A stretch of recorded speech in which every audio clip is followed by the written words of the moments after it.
This is the seventh session of our webinars, and as Fernando already said, this webinars dealing with regulation, electricity regulation. We described already before the role of electricity regulation, and we explained that also in the previous sessions, and also different methods to regulate electricity prices, areas of regulation, and methods. This session is devoted to quality of supply, and as electricity price regulation, quality of supply regulation is also one of the very important and fundamental topics in the regulatory controls. Indeed, sometimes when people talking about regulation, they just mean more economic regulation, but also quality of supply regulation is part of normal regulatory activities and also academic, but also in the practical activities of the regulators. And that's why we will be discussing, explaining this quality of supply regulation today. What we have prepared for the session today, a couple of topics. We'll start with the quality definition and the relevance of quality, what actually means electricity quality. And then we'll distinguish between three quality dimensions. It will be reliability, we'll explain that, technical quality and commercial quality. That's how the classification is usually done in the European Union or by the regulators operating in the European Union. And then also afterwards we explain why it is so important, the quality regulation, especially the people who participated before in the webinars. They remember that we discuss different types of incentive regulation, which aims to increase the efficiency of the regulated companies. And in all these cases, efficiency increase usually is coming together with the decrease of cost. The concern of many regulators have been always that if the costs start decreasing, the quality can also suffer simultaneously. That's why reduction of cost and measures to increase efficiency are usually supplemented by measures to keep or also even increase quality of supply. That's actually what is really the matter of the quality regulation. And then we want to then explain several methods which are typically used in the case of the quality regulation. So starting with indirect controls, then explaining the role of the minimum performance standards, schemes with incentives for quality regulation, some elements of these schemes, explain the design of these incentive schemes, the topic of outage cost, which is actually always really discussed together with reliability issues, what is outage cost and how they can be measured, and a couple of examples of international experience. That's what we have prepared for today. Now, starting with number one, the topic of the quality. We can imagine that all customers which are connected to electricity networks, they expect quality of supply because they want to see low frequency of interruptions, to have electricity available home. They want to, of course, have reliable information. If they ask their suppliers or the network companies which they're connected, they want to get really information for specific problems what they can encounter or in general. If they really have interruption, they want to see reasonable, or can say even quick restoration time, just that the company has reacted quickly to restore the supply and to remove the interruption. And if they have a complaint, they want to see also a quick response. They want to see the care of the company for their complaints. In general, they want to see good technical quality. We'll explain later what means technical quality. But actually, this good technical quality is also relevant for the safe and secure operation of their electrical equipment and appliances. So that's all what we see here is natural to be expected by the customers, because that's how, in their perception, that's how they characterize and understand the quality of supply. So the companies which are supplying electricity, they have to really care about this quality. Now we have to be really here careful a bit when we say supplying, because the customers, they can see the product electricity available or non-available just at their connection point. But we have a couple of companies, if we're discussing about deregulated industry, which can really cause issues of the availability of electricity at the customer's premises. When we say a couple of companies, people remember before when we start discussing in the first webinars the electricity market design or industry structure of the electricity industry. We explained also different unbundling functions, different forms of deregulation, and one of the topic was actually the so-called unbundling. And then we explained that could be generation companies, they can be existing, also could be transmission system operator, distribution companies, suppliers. And today we're just dealing with the regulated area. So in this case, it's more proper to discuss the topic quality of supply in the case of electricity networks, which remain regulated. Of course, the topic is very relevant also for generation. If there is no electricity home, it could be because we don't have adequate generation supply. Lack of generation, lack of really fuel, interruption on the fuel side, availability of fuel. All these issues are very interesting. They have also security and, of course, quality of supply dimension, but this will be not discussed today. As already said, we just limit the lecture towards the classical regulated activities. In this case, we're talking about electricity networks, which remain regulated, as the people remember from the previous sessions, in case we have a deregulated or liberalized electricity market. Liberalization, according to the European directive, but also everywhere in the world, usually refers or almost explicitly refers towards the generation and supply function, and the network functions, they remain regulated. That's why we're discussing quality of supply regulation for the networks today. As already said, the topic is relevant, could be a very interesting discussion. Is it possible to have also measures to increase the generation adequacy? What will happen if we don't have sufficient fuel? So just to transfer the topic toward the security of supply issues, but that's not the topic of our lecture today. Now, understanding of the European regulators, when we start discussing quality of supply, is following. They usually distinguish, and that's how really also the ERGEC work, for example, the cooperation between the European regulators is also has also written papers.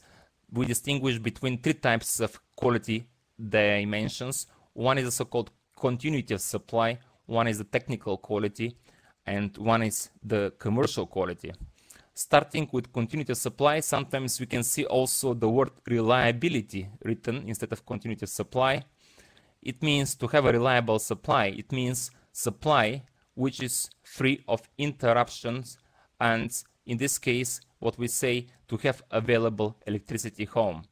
So it means that we have low number of interruptions, and if there is an interruption, it does not take too long. That's how really we say continuity of supply. So we have available and continuous supply of electricity to the customers. That's one of the electricity quality of supply dimensions, and definitely the most important one. There are two additional dimensions which also discussed, and they are subject also to different regulatory activities. One is the so-called technical quality, Sometimes you can see in the literature another word used, that's a product quality, or also in the electricity case especially, you can see the wording voltage quality. In this case, what this dimension of quality of supply describes is really the technical properties of the electricity product. That's the physical properties, usually rated to voltage variation or voltage stability, dips, flickers, harmonic distortions, and other different really physical properties of the product electricity. And at the end, we have also the third dimension on the right side. You can see that here. That's the so-called commercial quality of supply. Sometimes you see also the wording electricity or service quality, service of quality. In this case, what this dimension tries or aims to characterize is the relationship between the customer and the regulated company which provides the service, the regulated service. For example, it could be a distribution company, and it it is really related to the completeness and the speed of the reaction, for example, in case of customer request or customer complaints. That's how really this commercial quality is measured. And this performance, what I mentioned in terms of speed or completeness of the reaction of the company, could relate to different really indicators, the so-called performance indicators. You can see a couple of them. Afterwards, we'll show a bit some additional indicators related to the commercial or service quality. They could be complaints, could be also the response time to customer complaints, could be also really how the companies keep the appointments when they have promised or have been asked by the customer to have an appointment. So everything is related to really the quality, as already said, of the reaction, completeness, and speed of this reaction. Starting with reliability, as already said, the most important indicator of the quality of supply.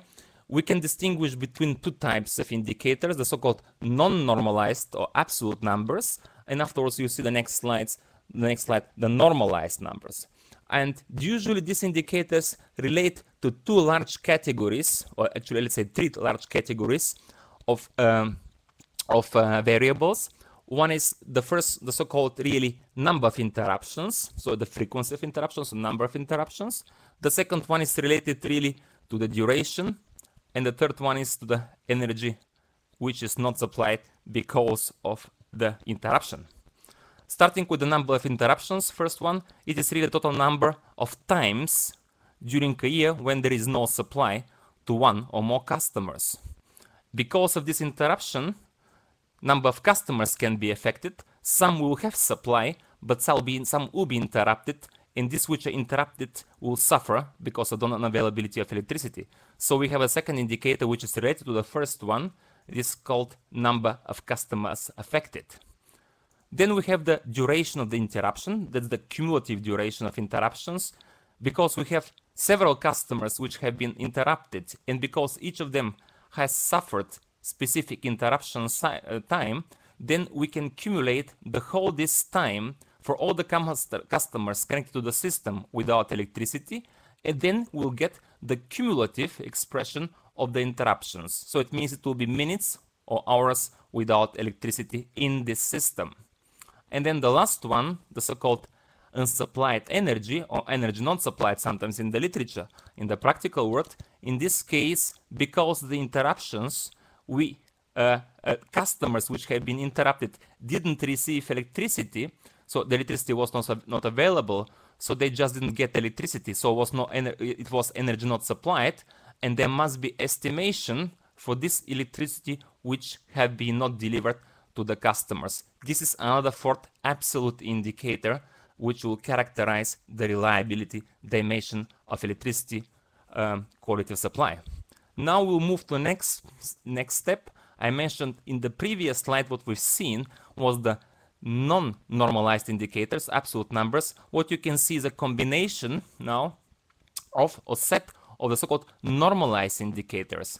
And these are used very widely in the regulatory practices. It is not a complete list. You can see a couple of different other indicators. We just decided to limit to this typical list, which are used to characterize the quality of supply, in this case, reliability.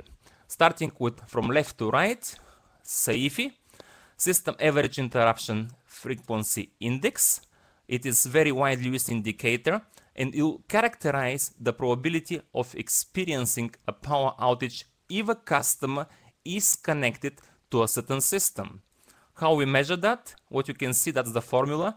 In the nominator, we'll get all the interruptions which have been really registered in these systems. When we say all interruptions, if we have a customer which has been interrupted 2 times, we'll have actually in this case 2 interruptions. If somebody has been interrupted 3 times, we'll get 3 interruptions.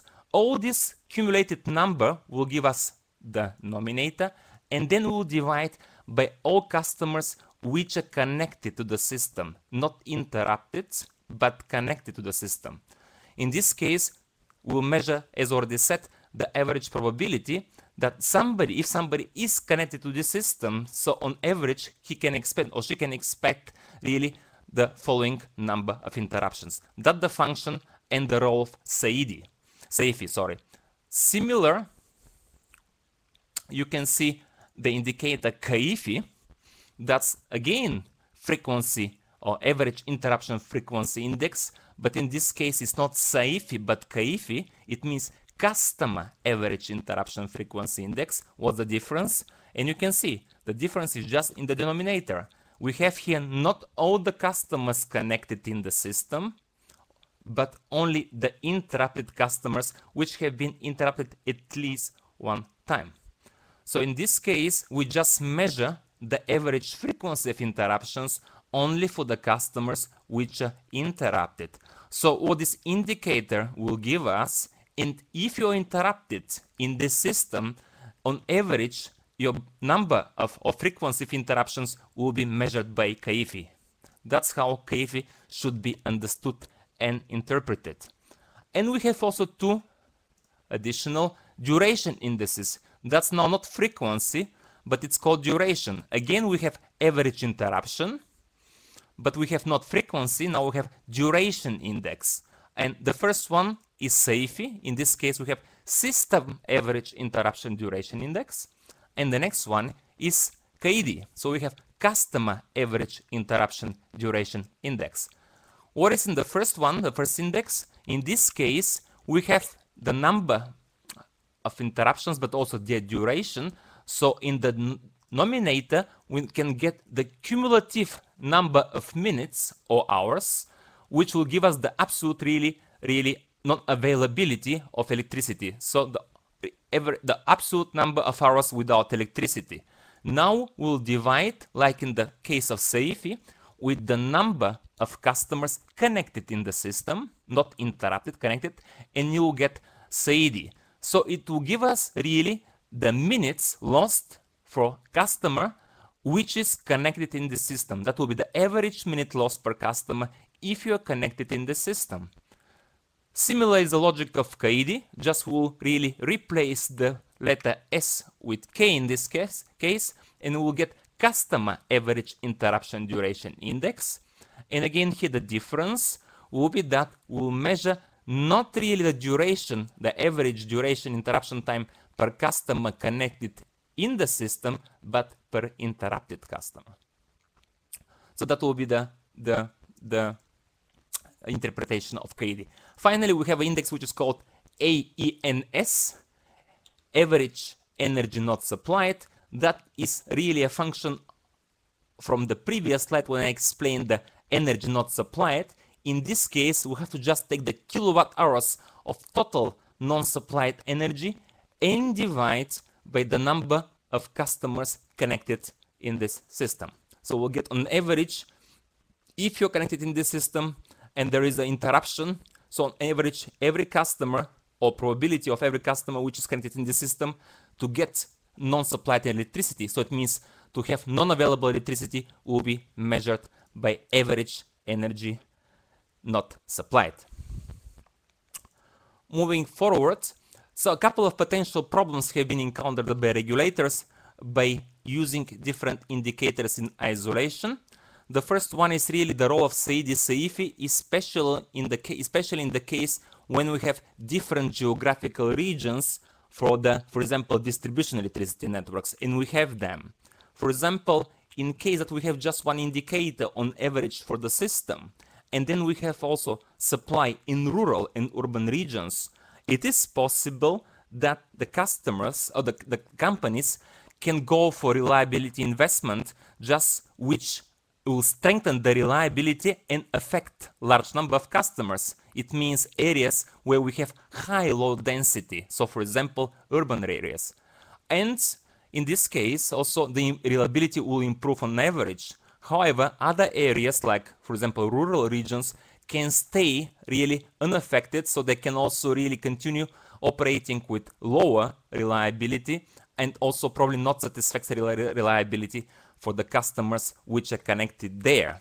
So in this case, sometimes the remedy is that regulators are using different standards or different incentive models using also differentiated targets for these different regions.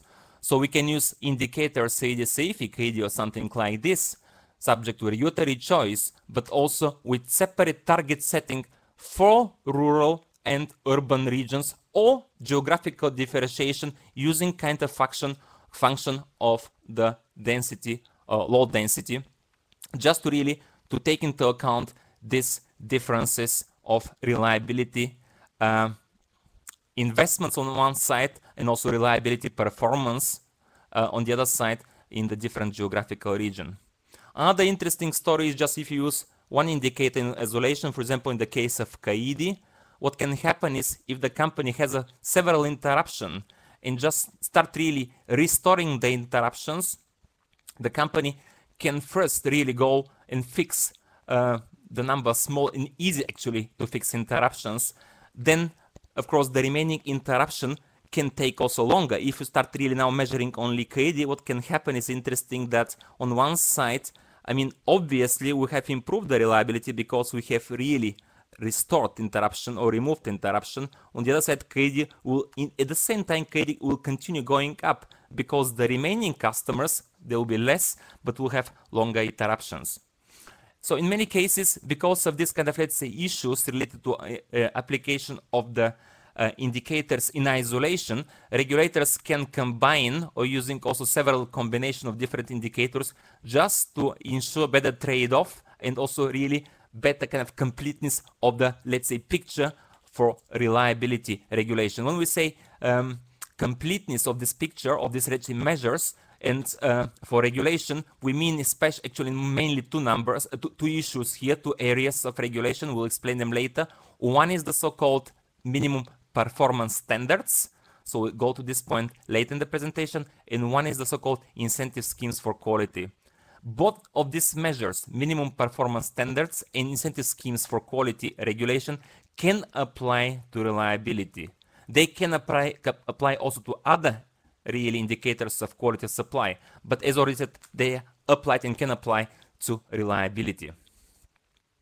Technical quality, remember, we said this could be called technical product or voltage quality sometimes, and it is a measure, or let's say it characterizes the technical properties of the product electricity. We can see different forms. We just try to put a couple of, let's say, dimensions or sub-indicators for this technical quality. One is called frequency stability. It is more relevant for transmission system.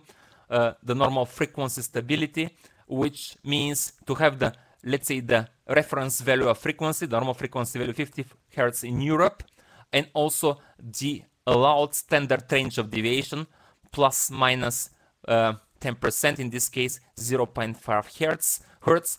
And also you can go for second indicator, which is called voltage stability. In this case, we don't really look at the frequency, but look at the voltage stability. And for example, in the case of low voltage in Europe, where actually the full voltage is 220, 230 volt, the European standard, which is actually, when we say standard, we have a European norm, 50/160. In this case, the stability is measured with a deviation range allowed, plus minus 10%. Stability also can be much more complicated. Also, the European norm 50/160 discusses all possible forms and issues of short, the so-called transient stability, long-term voltage stability, issues like dip swells, which are really short interruption, but really without going to zero value, just a bit low or a bit higher, or really short interruption when actually the voltage will go to zero. That's real interruption. These forms of transient voltage stability are also regulated in the norm 50/160. So we can have also long-term voltage stability, also called voltage flickers, which is really, as is here written, is fluctuation or rapid voltage changes. Again, this is an issue in voltage stability. All these issues can create problems for the customers. They can be partially also controlled by the distribution network operators, and in this case, they can be also really regulated by this norm, and also which is usually usually this norm is also taken by the regulators in the national regulation arrangements. And then at the end you have the harmonics. In this case, we're talking about whether we have a symmetry of 3 phases, so it means do we have also symmetric load, and if we have asymmetry, we have start really to increase the harmonic contents and also to increase the distortion factor, depending how really asymmetric the load could be. Again, it is not really beneficial for the customer load and customer appliances. That's why it is also a subject of regulation, technical regulation, and that's why it's also characteristic of the technical quality. Moving now for the last measure, the so-called commercial quality. We described the reliability, the most important. We discussed about the technical quality, and now we move to the last commercial quality, or as already said, service quality. And just to repeat, it measures really the completeness and the speed of the reaction of the company towards customer requests or customer complaints. Now, what you can see here, we just try just to group and also to select and to show a couple of indicators which are typical for regulation of commercial quality. Starting with a, let's say, classification group time and quality, we can see here listed below this title different areas of regulatory standards, or can say performance standards, or areas of intervention related to the commercial quality. This could be related to new connection, if somebody wants to connect, to restoration and supply, which actually has a really reliability dimension, not typical commercial quality relation, but it's usually grouped here. Change of meters, meeting arrangements, as already said, appointments, if somebody from the company's personnel should come, and also how punctual is he there and how he helps. Reaction in case of meter problems, written complaint in the response of the company in a comprehensive letter to these written complaints, phone calls, how polite and how complete the company can respond to the requests on the phone of the company, questions to the invoice of the companies. Also, other area which is strongly related to the first one, but could be also a bit differently classified, is the so-called quality of information. Sometimes the customers expect explanation related, for example, to different elements of their network services. And one could be, for example, how the charges are calculated, just to get explanation. And in this case, the quality of information is important from the customers. So that could be one area, for example, where the quality of information matters and also is good characteristic of the commercial quality. In this case, it will be whether the companies have really transparently and helpfully provided the information required by the customer related to the charges which they pay.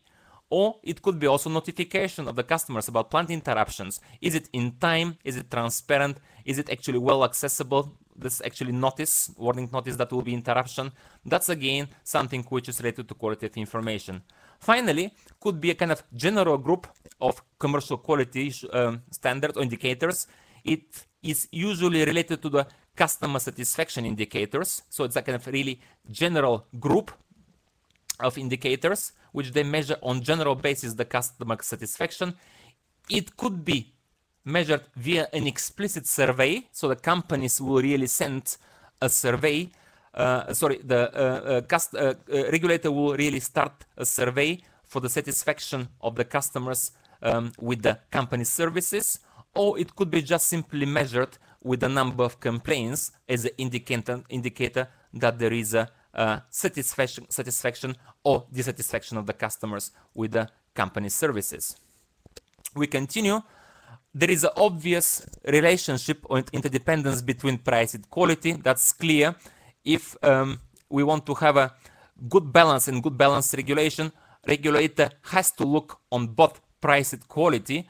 In the competitive market, it will be easy because the customers which are not really happy with the quality of certain company, they can also change the companies. In case of monopolistic service provider like electricity network, for example, it is difficult to change. The customers must stay there. That's why really regulators get involved in the whole issue, just to control the quality. And as already discussed in the beginning of this section, the incentive regulation, price or revenue cap, establish explicit incentives to reduce the cost and increase efficiencies. They also might, this might actually really have a negative implication on quality in case that there is a not a well thought and established quality of supply regulation. That's the reason why we're discussing these models today, and that's why regulators have supplemented the incentive regulation with different really quality of supply regulation models. In terms of these models, when we say quality of supply regulation methods or models, we can really group them in three major groups. The so-called indirect quality of supply control models, or quality of supply regulation, minimum performance standards, very widely used, and incentive schemes.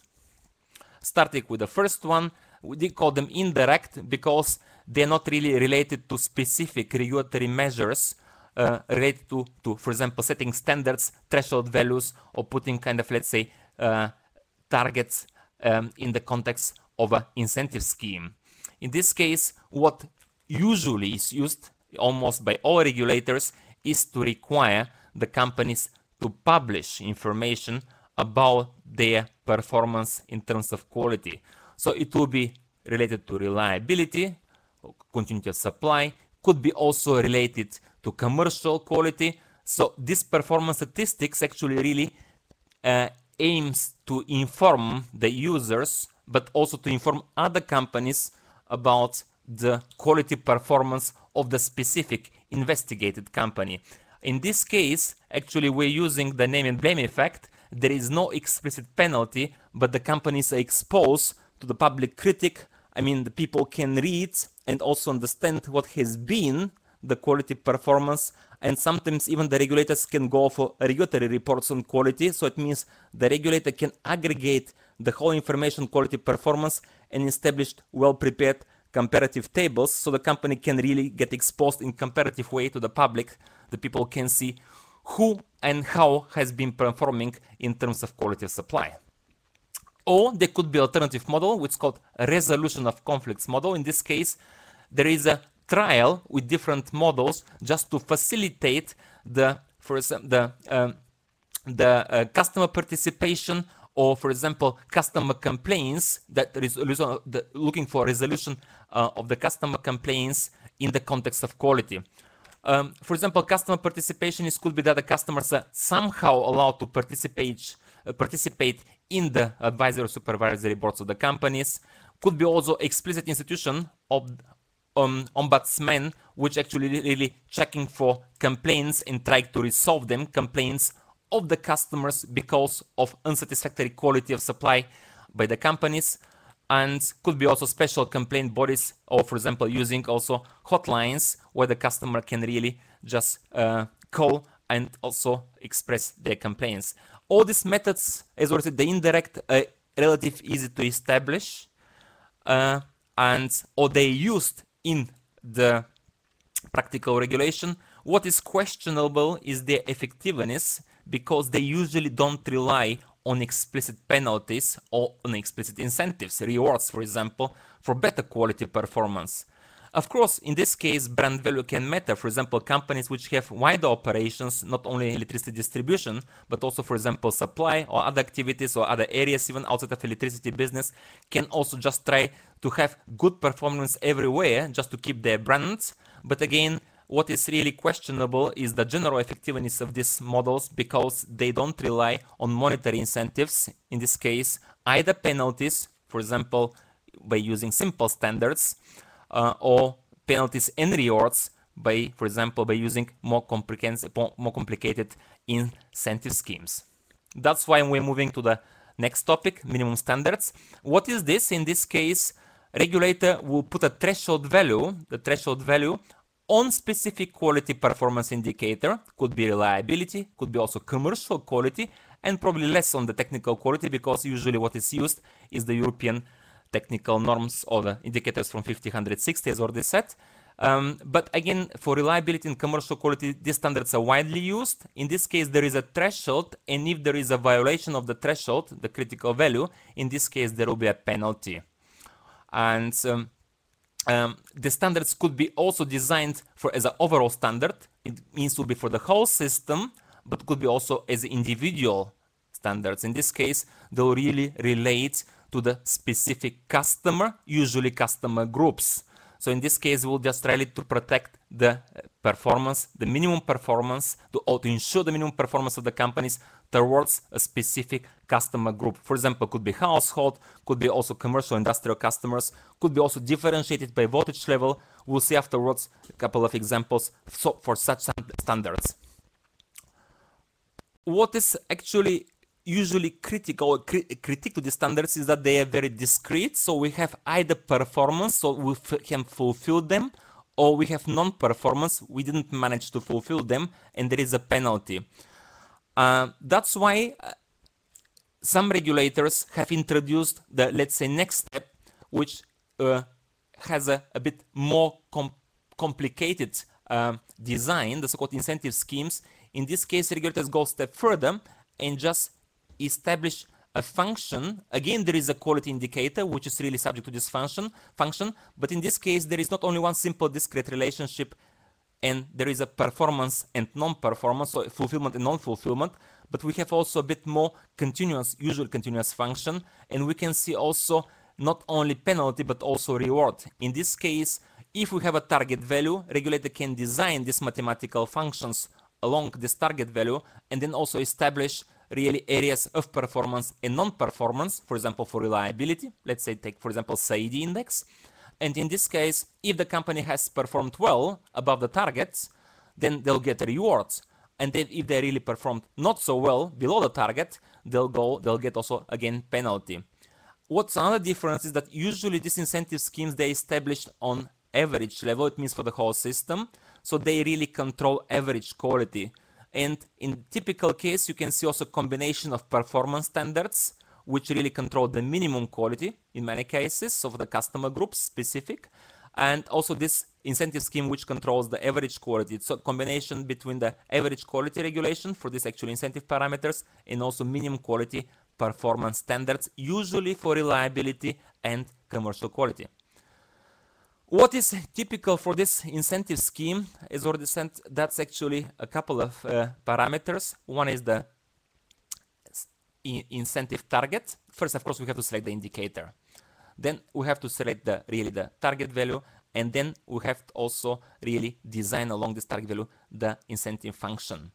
And now this quality target, for example, if you take again SAIDI or energy not supplied, let's say assume one quality indicator index, for example, for reliability, we can, in order to set this function, the regulator can use either historic performance, for example, the same company from the past, just using the historic individual levels, or using comparative basis, for example. It means let's take the average of the industry. For example, if we have a couple of regulated companies, let's say a couple of distributors, or we can also take really kind of administrative setting, for example, using kind of value which has to be established, has to be achieved, and where the regulator believes the company can really get to. What is also very important is that because the companies have very different structure, also different regions of supply, in many cases, or different customer structure, in many cases, these targets are set also on differentiated basis. So there is not only one target, but also could be target for specific areas. And this differentiation, these specific areas, can really refer first to network operators. We can have a target per company, but we can have a target per voltage level, geographical regions, what I explained before, because of different load density and different level of performance in these different areas. It could be because of really warning notice related to unplanned and planned interruption and the interrelated different outage cost. Could be because of the reason, for example, force majeure, third-party fault or own fault. In this case, force majeure can be excluded from the performance statistics, because if the company cannot perform because of force majeure, probably there is no reason to penalize them. But also could be by customer type, because household, commercial, industry can have a different quality perception, a quality supply perception, and also different outage cost. All this differentiation is possible, it can be done, and it is done by different regulators in different way.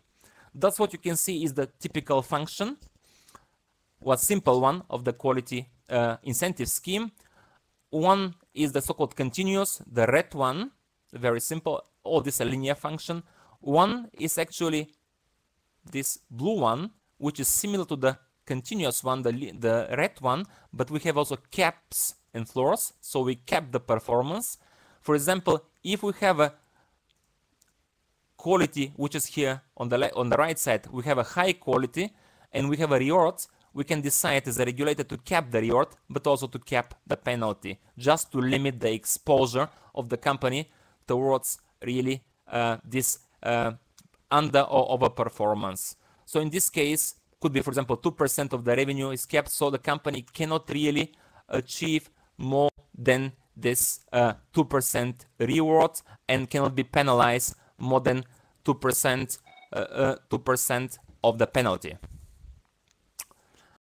Dead bands and caps and floors. I explained the caps and floors. Dead band is actually the function with the black color. You can see here that there is a area which really is insensitive towards the performance from low to high here. And in this case, this is called dead band. What does it mean? In this case, there is no really penalty, there is no reward in case of under or over performance. So it is insensitive area where actually nothing will happen. This is usually done really just to prevent from kind of, let's say, reward or penalties, using reward or penalty schemes for stochastic issues or for stochastic fluctuations of the quality. So we'll move also to the next picture. It is slide number 17. That's really the general purpose of the regulator, to establish really the optimal quality level. In this case, the regulator will be trying to use the optimum, which will be here in this case, where the marginal cost of reliability, it means getting more supply, more reliable supply, that's the red curve, and the marginal benefits of getting less outage cost, it means the black curve, are equal. So in this case, we'll have really equal minimum total social cost, the maximum benefits for the society, and that will be really the level of reliability and the level of cost what we're looking for. Unfortunately, this is a theoretical optimum. Usually the regulators is difficult to get exactly this curves in precise way. That's why that usually the practical implementation remains a bit different than the theoretical discussions and the theoretically optimal quality of supply. Last point, this outage cost. We discussed also that because of the non-available electricity, and then the customers will start incurring discomfort and damages. And in this case, it is called in the literature and also in the practical regulation outage cost or interruption cost. This is because the customers will not get electricity home, and depending on their activities and depending on the consumption profiles and also their perception, they'll incur outage cost. Now, this outage cost are usually used widely to really monetize. It means to transform the physical values of quality of, or let's say, for example, in this case, the number and duration of interruption into monetary values. It means, for example, in money, using what is really the outage cost of different customer groups. What you can see here is also a couple of determinants or indicators which have or drivers which have a really impact on the level of outage cost. Of course, obviously, what is really important, starting with this last point, is the nature of customer activities and the consumer dependency. For example, a hospital will have different outage costs than the household, because in the hospital, the emergency of electricity supply, or let's say the importance of electricity supply in case of emergency, is very high, depending as opposed to, for example, the electricity supply for residential customer. The same could be, for example, also the on-plant outage, the advanced notice. It could be, for example, for one customer group, if they're really early in advance warned that will be interruption, that they can spend less money, they can prepare, and also they have a less actually, they have a low outage cost than the customer group which has been not really warned in advance and then just will get unplanned interruption of the electricity. Perceived level of liability also very important.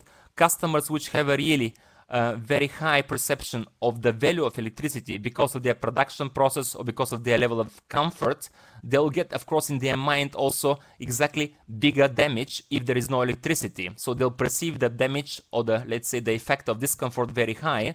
It could be because they cannot really produce their production, which is very valuable. It could be because they cannot really see their, let's say, a football match, because if it is a residential customer, or it could be something different, but it will be kind of, let's say, their perception of reliable level will be different from other countries, or from other customers in other countries, which don't have either this actually high industrial production level, or, for example, they don't have too much electricity home. Could be also this reason. And then we have also the duration of the interruption. Last point, obviously, we have, let's say, 1 minute interruption, or we can have a 2 minutes interruption. The cost can really get it different, because in the first minute, the cost can be very high. And then this high fixed cost in the first minute, they can start really distributing over the type of interruption. So it means the duration will also matter. All these drivers of interruption are important in case that the regulator wants really to go and establish a study, or let's say run a study for the level of the outage cost. Such studies have been done in Norway, have been done in Italy, also recently last year in Germany. And in these studies, the idea, as already said, is to establish the level of outage cost. What you can see in this slide is really the different models which can be used by a regulator to go for such kind of outage cost study. I'll just summarize very shortly without going into detail in these models, in these methods. One is the so-called indirect method and one is direct method. What is the difference? Is the indirect, we're just trying to really to measure without asking customers. That's why they indirect, using proxies, customer demand curves, or cost of backup power. And in the case of direct methods, what we are trying to do is just to ask customers just to answer, to, let's say, to fulfill or to complete a survey, questionnaire usually, with specifically well-prepared question, either ex ante or ex post, before or after a blackout, after an interruption. If it's after the blackout, we just can ask what is the level of cost which have been really incurred actually by the customer because of the really actual blackout.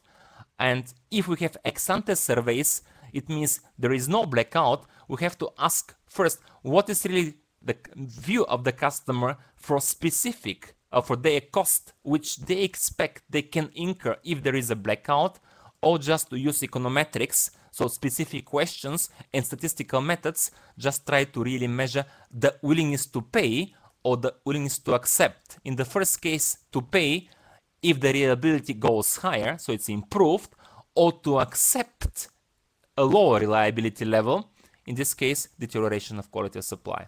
So these are techniques which are used, as already said, to measure the outage cost, and the outage cost, as already said, are relevant because we have to really transform the physical indicators of quality of supply, in this case reliability, to monetary value, because we want to regulate and to establish incentives which are linked to the revenue allowed for the regulated services. What you can see here, I'll go to the last part of the lecture very quickly. This is really the statistics published by CER, by Council of Energy European Regulators, the last benchmarking report, 2008, for quality of supply. And what you can see is the unplanned interruptions without really exceptional events. So it means the controllable interruptions for several countries in the European Union.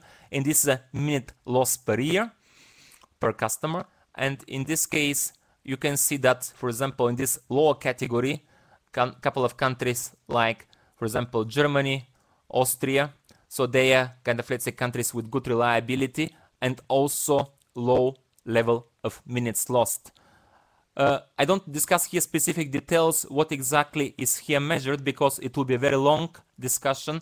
In this case, you can see here different indices: high voltage, middle voltage, sometimes high voltage, middle voltage, low voltage. It really indicates that the level of voltages which are covered by the study. What you see here is again another summary, what we've done just for specific application of incentive schemes of Europe. I explained the role of the incentive schemes, and you can see a couple of countries like Italy, Hungary, Netherlands, Norway, or Great Britain, which apply different types of incentive schemes. Usually you can see the indicators. It's SAIDI, which dominates energy not supplied in Norway, and you can see also how the quality target is established, usually putting an annual improvement and also target which actually aims to improve the quality for the future, like Italy and Hungary, using average industrial performance improvements from in the industry which is regulated in the Netherlands, or kind of historic performance with improvement target also, like in Norway and Great Britain. Next slide, shortly about commercial quality standards in Europe. It is, as already said, commercial quality is also subject to the minimum performance standards, and because of this minimum guaranteed performance standards, usually there is a penalty which is imposed by the regulators. What you can see is a couple of countries in Europe on the left side here, and you can see a statistic, or let's say indication, whether this penalty is automatically imposed if there is an interruption, or whether the penalty will be imposed when the customers really have applied, or there was a customer request. That's how the two columns should be really understood. We'll skip to this one, and just shortly again, what you can see is a table of the standards used, guarantee standards used in the UK, which are applied by Ofgem. Just probably want to draw attention to this one, the second one, which is supply restoration in normal conditions. Again, you remember we said minimum performance standard means that the company should perform according to the requirements for threshold value set by the regulator. And if the company cannot perform in this way, the company will be penalized. So what you see here first is how the threshold value is established. So it means supply must be restored within 18 hours, otherwise a payment must be made. That's how Ofgem really has set the standard, and that's the threshold value, 18 hours. And what you can see is the penalty. Then in case the company cannot really respond to this standard, so it means they cannot fulfill this requirement, so they fail to restore the supply within 18 hours, they have to pay £50 for domestic customers and 100 for non-domestic, plus £25 for each for the 12 hours. That's how the penalty is designed. The threshold, 18 hours, the standard supply restoration in normal conditions, and the penalty, 50 for domestic and 100 for non-domestic. That is shortly again statistic how the companies have managed really to perform according to the incentive scheme, in this case customer interruptions. You can see the performance, actual performance, the target in minutes, customer interruptions per 100 customers, and the level of performance. This level of performance of the companies which are here in the regulated sample, distribution companies, have implication automatically on the allowed revenue. So the level of performance, because of the incentive scheme, is linked to the allowed revenue using mathematical function, and I explained that before. Italy, just probably draw this your attention to the last slide of this presentation, just to continue, let's say try to really complete the presentation. It is a slide which is coming by the Italian regulator, and this slide really shows the interdependence, the relationship between the customer satisfaction on the left side of the vertical axis and the interruption per customers. And you can see level of degree, significant degree of significance, or high degree of significance of the regression line. What you can see, that's the level of significance in both cases. The blue regression line is really the interruptions per customer. So from left to right, if we're increasing the interruptions, we're getting less and less quality, so we're underperforming. And you can see that there is automatically really significant relationship between the misperformance, the underperformance, and the increasing degree of unsatisfaction or dissatisfaction. So less quality, less really satisfied customers, which has been interesting, which actually is intuitive to expect. That's the first one. And we can see the same effect in the statistical analysis 4 years later, the first one was done 1998, the second 2002. Again, we have this higher really significance, higher number of interruption, less happy customers. What is interesting that we have seen here, the cloud of plotted points, it goes really to the left, so which means we have started improving the quality. So after these 4 years, we keep the same relationship, low quality, unhappy customers, but we can see improvement in the quality level. So just to conclude again, that was the last time to conclude and to summarize the lecture. What we have seen that quality of supply regulation is important, especially if we use incentive price regulation and just try to reduce the cost and increase efficiency. With quality, we'll create a counterbalance. We can also keep the quality at level which the regulator requires. Quality has 3 dimensions: quality of supply for electricity.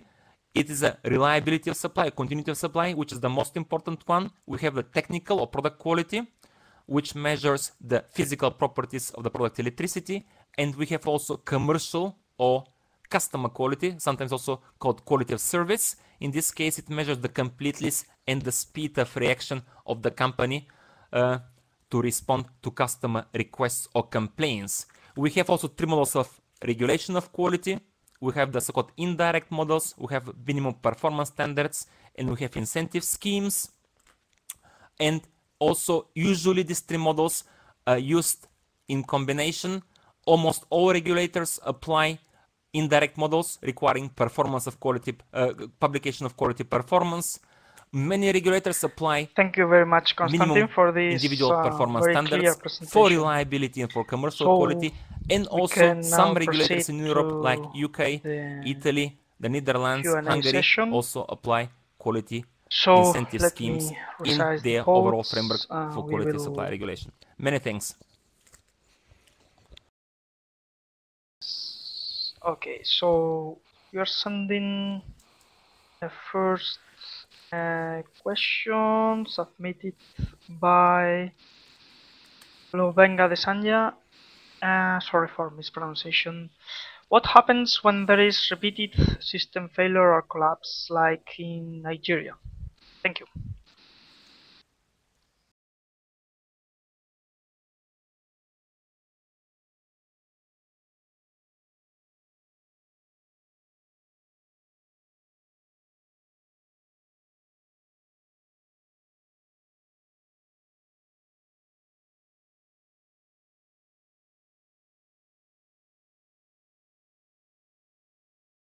I'm not aware exactly what is the collapse in Nigeria, but in which context what happens if there is no electricity because there is a system failure. As already said, the non-availability of electricity can be a function of a couple of things. It could be because of lack of fuel. It could be lack of adequate generation. It means lack of generation capacity on really technically obsolete capacity. It could be because of transmission and distribution network performance. And in this case, if it's really in the regulated area, so have to be regulatory intervention. In case that we have a problem with security of supply, lack of fuel, lack of generation, it could be, I mean, also discussion depending who is really dealing with this issue. If there is a one government only or regulator which is responsible for the whole industry, in this case must be a kind of measure. I can imagine, I don't know the situation in Nigeria, but in many cases it could be also a problem not only because we have a failure, but because there is a lack of capital to ensure adequate investments.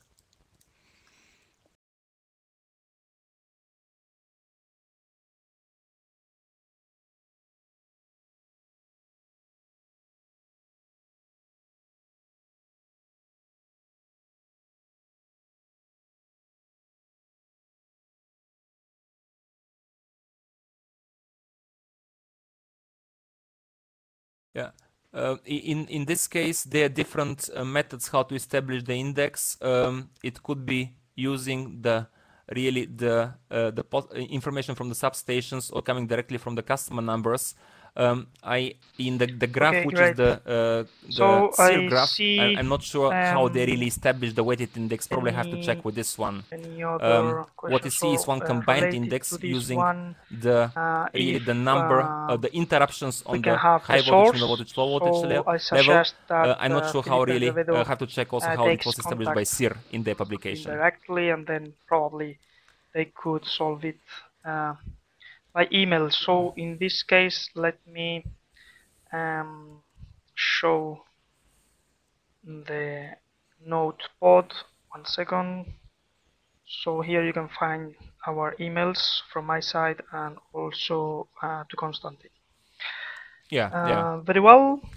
So there is another question coming back to another kind of electricity system, which is less developed and then with more failures from generation side. In case of poor capability of the supplier, do we have any example when the regulator provides support or guidance to the supplier? I don't know whether you, Konstantin, have worked on that. Thank you.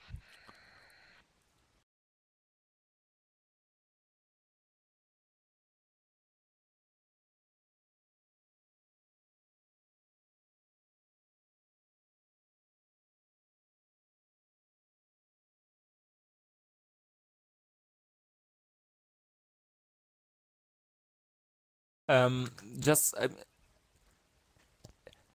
I mean, just probably it's important for us just to understand what means Salis, in this case, poor capability of the supplier. Does it mean, for example, the supplier doesn't have enough skills? Does it mean that there is a poor financial capability of the supplier or something else? That's one point. It is probably it's really related to, let's say, to the other countries than, for example, than industrial. What is in Europe usually, there is a discussion in this context, but it's not because of poor capability of supplier, but because there is a chance or could be also a risk, let's put it in this way, that in competitive supply, somebody with supply can crash. So it means can happen something. And that's why there are special regulations of the supply of last resort, or sometimes also it's connected to the topic default supplier. They're different issues, but related also to a situation if the customer does not change, what will happen? So to get a default supplier, if a new supplier has really collapsed because of financial issues, then who will take the supplier, the supply of the customer? So that's the supply of last resort. But both are not really so related to the, let's say, poor capability of the supplier.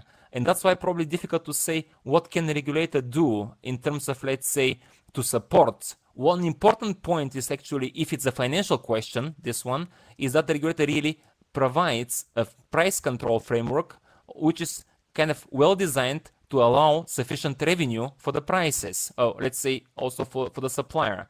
But if it's not in this context, probably I have to really understand what is meant in this question. Now I see poor technical skills. Okay, that came now. Yeah, in this case, it's more than probably the question is referred to education, probably. I've seen projects, not actually here in Europe, but also in other countries. What we've done in Asia is that then it was a kind of project for really development of technical skills or general skills for regulated companies and regulator. So like, let's say, really using capacity strengthening. Also in Europe, many projects have been done really for capacity strengthening, but usually it does not come automatically from regulator, but financial institutions. Great, however, the regulator can be involved and participate, just in another this case, question to support. coming back to And just X to factor, finalize, the improvement of usually if you have a quality private is industry considered and in the X regulator, factor for example, discussion. like in many European countries, that's actually this cooperative approach is not very realistic because they have different interests, and usually you don't see them really just helping too much each other, but more debating and even battling.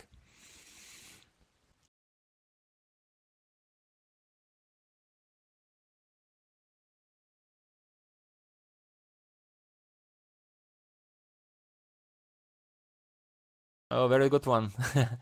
Yeah, that's a good one. Yeah, it is. It is not in actually in all the models. It's kind of, let's say, comprehensive approach already. It is possible to integrate the quality of supply in the determination of X factor. It means first in the efficiency assessment. If you remember, we discussed in previous workshops the efficiency assessment, and the quality of supply can be integrated in two ways in the efficiency assessment. One is really just to use a specific variable for quality, just to add it into the benchmarking model. For example, it could be number of interruptions, yeah? Just to add this variable and just to put it, for example, on the one side of the model. Let's say if you want to minimize the number of interruptions, it could become an input in the model. It's one way. Another way, which is really very nice, is then just really to internalize the cost of quality, the so-called SOTEX model, sometimes called. In this case, if you're using benchmarking model, which is really on the input side, their cost, like operating in capital cost, you can also include the value of lost load, or let's say the value of non-supplied energy on the input side. So from TOTEX, total cost, you can move the social cost. You remember this curve from the presentation today. And this social cost will, in this case, will also internalize the cost of outages. Great. And when you're benchmarking, so you can get another really the question, equilibrium, more not related only to the cost future. of supply, So we are talking today about smart grids. but also including the outage cost. The grids of the future will not only serve to deliver really electricity to consumers, and then X factor, there is which is a interruption or result whatever. not only of the cost there of is a supply, lack of, but also the outages. Service, but now the lack of service would be also would have also implications on. Well, I failed to inject my electricity generation into the grid, or I failed to charge my electric car, or well, let's say more rich implications in the future for everything relative to quality of supply and quality of grid availability. So what can you say about this, Konstantin? Thank you.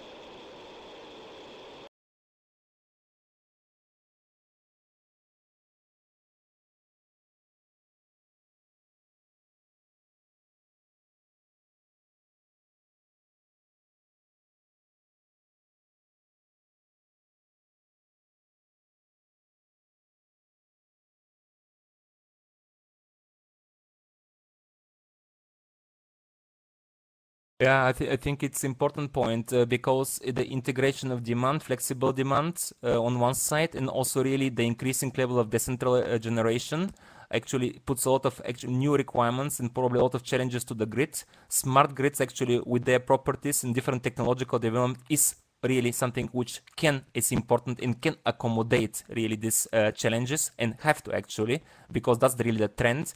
And now that will be actually will have I think it's a beneficial functions for the quality, so it will be really important for the quality. What is important is, of course, how the regulators will really just encourage or will really incorporate the, let's say, future requirements of smart grids or upgrade of the existing grids towards, let's say, smart grids in the regulatory control. And probably I don't think that quality of supply will be really different. The quality of supply of regulation will change a lot because of smart grids. We have to probably adjust some of the variables to accommodate the new technological developments. What is also a bit very important is also how the price control will really incorporate the need of new investments to allow the cost of, let's say, technological upgrade of the grids. Very well. And again, the question is, so I think it's very fine because we're starting from the need of covered flexible demand and also integration of the central generation, and we other go to the comments implications of quality of supply remarks, regulation, but I which I think don't think will be they really were huge covered. because we'll So keep the same I indicators. go through them Probably have to see whether very they have to quickly. keep the same So really levels. what's the cost But I think of also the unserved price energy in a control will be system? really I think we interesting, have how covered really this, just to allow the this cost point. and what will If be you the have efficient level of this cost to for this say, technological I upgrade. think that's already covered.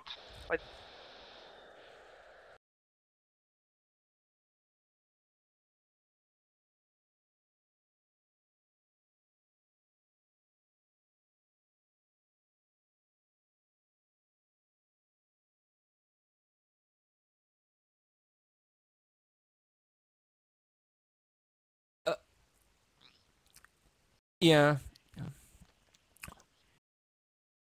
Yeah, this is a question. I mean, it's we have a couple of surveys here. They're not here. It could be. I mean, does make sense to mention a number because they differ tremendously from country to country. If there is a interest probably of Shankar, he can also give me kind of, let's say, send me an email. We'll send him one table with values of unserved energy from. There are many different studies of this level and different models how to measure that. Usually, you can see that in the developing countries, it is a low lower than in the developed countries, and because I explained what is really the driver of this cost. You remember this slide, what we show from the outage cost, and for the industrial world, it is very high because depending how you measure that, the perception, but also the damage Okay, so I think that's all. Interruption could be very high there as is compared another to less developed countries. So that's why there is I'm not no sure one to understand universal very well level. But the again, meaning. if there So is most interest, I can generators, send you suppliers, also disabled the numbers governors leading to to this grid one. failure. Doesn't make What's the role of sense to mention our regulator? numbers because it will be This very, connection. I mean, I don't know they'll be very whether different, yeah, for different more clear countries. for you, Konstantin. I'm not sure. Okay, I'm not sure if the user can precise more the question. In the meanwhile, we will go across any other questions. So from Felipe Azevedo, with increase of distributed generation, namely from natural resources like wind, power quality could decrease. How the technology will be included? One generation supply diable leading to grid failure. What is the role?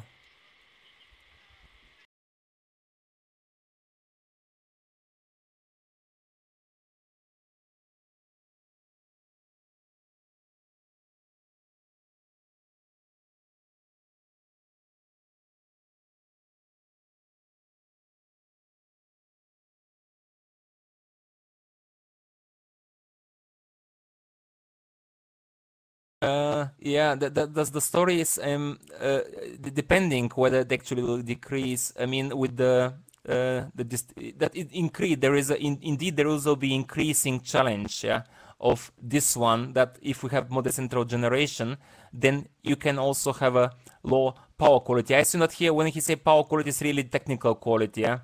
And in this case, for example, if you have, let's say, issues with the voltage stability, and also issues with the harmonics, depending how we want to see that. So that will be on one side, I think, challenge on the companies which will connect. On the other side will be on the distribution grid, yeah.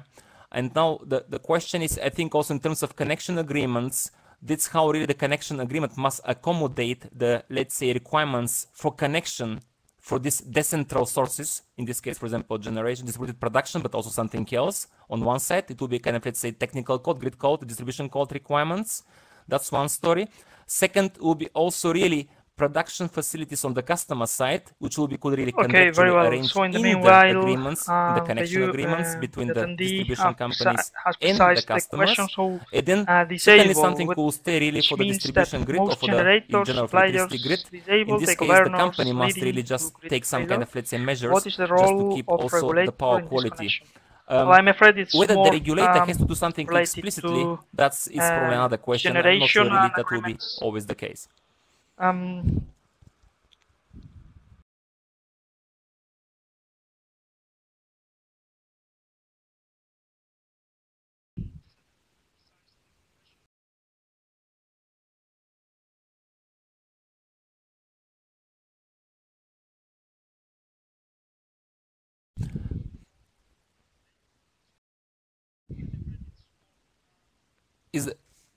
I think it's the governor, yeah. Yeah, but it's when the governor, do they mean the governor on the term? I mean, just really just if there is a frequency, I don't know how to understand the question. If there is a frequency problem, is it a question for generation trip? Because it's a completely different question, I think. If there is a problem with the governor and there is a kind of, let's say, frequency problem, that's why actually the disconnect, the generation can, there could be a generation trip and also grid failure, blackout. If this question is probably a bit different. The role of regulator, I mean, if this question, for example, is the regeneration trip or blackout, it's probably could be difficult to be generalized, but in my view, one could be in any case that the grid codes which really regulate the interface between the generation and transmission or network in general, number one, and number two, also the provision of ancillary services and also black start and also restoration services. It is a document which is usually approved by the regulator. That's one really preventive measure, to have a really rules. If it happens even because of the rules, then I mean it's a question now. If you have a formal regulation on the grid, then is it really an event, this blackout, which is controllable by the grid or not? Who is actually really responsible for the event? Just really not to penalize the party which has been not really responsible or Very guilty well. for Thank you. So we will proceed to the event. last question. And then afterwards, So probably just to have finally, a coming back to investigation X of the factor, do case, you what prefer really happened, and also considering what is really quality the into level of X damage. factor or having That's separated probably could Q be the factor role. into the price I mean, formula? there are a couple Thank of, you. if there's a blackout, you can see also from Europe, we have a couple of events which happen. One is actually in Italy, one is in Germany. So you can see also, there's a lot of interesting facts, but it's probably not for this session today to discuss about these blackouts, if I understand the question properly.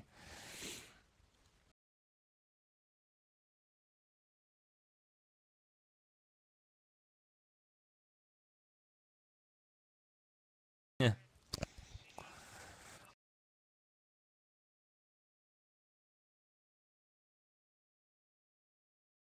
Probably what you see is that I think academically you can say that it will be good to have one really integrated model which can really produce simultaneous optimization of cost of supply and the outage cost. So the company, and also in comparison with other companies, can really decide in the benchmarking process, can be measured also in the benchmarking process on this actually simultaneous balance. So it means the company can really decide whether to go for better quality and increase the cost. So it means decrease outage cost but increase the cost of supply, or just go for not so good quality and increase the cost of outages probably, but decrease the cost of supply, and all this in comparison with other companies.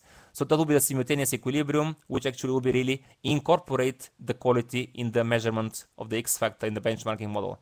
Practically, however, what you see is not always this one, because I think the regulators want to see really just to have a separate steering. They have a separate steering of the price control process.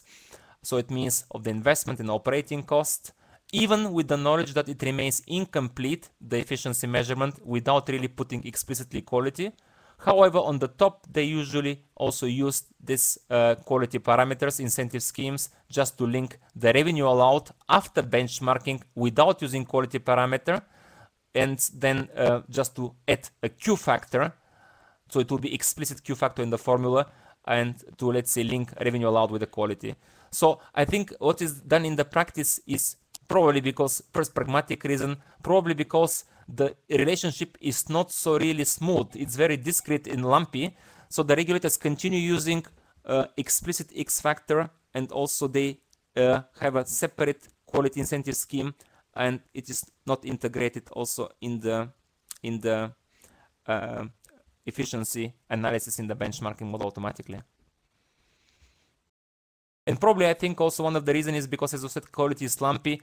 If you don't have a good quality statistics, and also if it is not somehow smoothed on average, it could be very very volatile. 1 year, if you have a significant outage for a small distribution company, quality underperformance can really increase a lot, and just opposite, it can really decrease depending on, let's say, if you don't have this actually outage. So it could be very lumpy, Great, the value, Constantine. and also in Thank you this very way it much can for distort this really very the interesting whole session. benchmarking We have had many exercise. questions too, so That's another I reason hope probably that why you this don't has been see very too fruitful many for models really everybody. with So now which we incorporate automatically we quality adjourn in the here.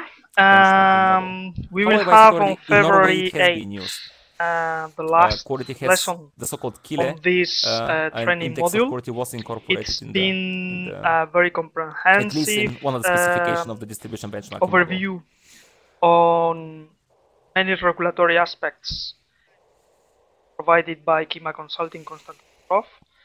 So, Constantine, the floor is yours to adjourn here and let the people know about the next lesson. Thank you very much.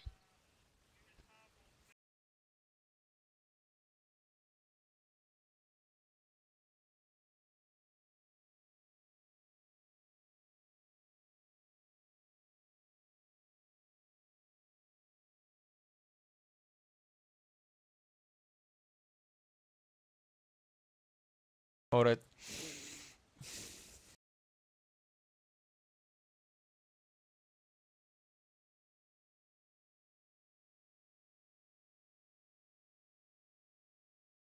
yeah, just to say many thanks also on our side for the active participation in this workshop. It was actually another, I would say, milestone in the whole training course, because now we've been discussing a bit on the design and the pricing, and then now we move a bit to the kind of semi-engineering, but also very interesting topic like quality of supply, which is already said is absolutely essential also for the whole regulatory framework of electricity business. That's why I appreciated a lot this session and enjoyed all the questions and the discussion with you today. And next time it will be actually now our last session. We want to continue again a bit on the pricing. So we discussed up to now the, let's say, economics of price control, so how we regulate, and we want to, let's say, next time a bit discuss about the